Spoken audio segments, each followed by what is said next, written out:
மாரிமக மாயம்மா மனக்குறைய தீர்க்கும் அம்மா இருவெள்ளி விரதஞ்சொல்லி எடுத்து வரோம் முழப்பாரி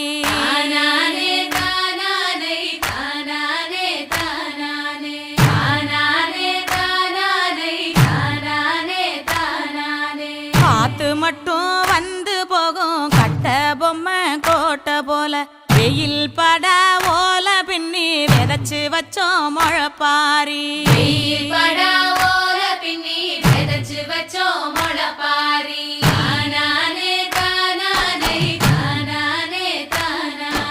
நடுவினிலே பொத்தி வச்ச நல்ல நல்ல ஓட்டிலெல்லாம் வித விதமா பயிர் விதைச்சு வெக்காளிக்கு போடுங்கம்மா.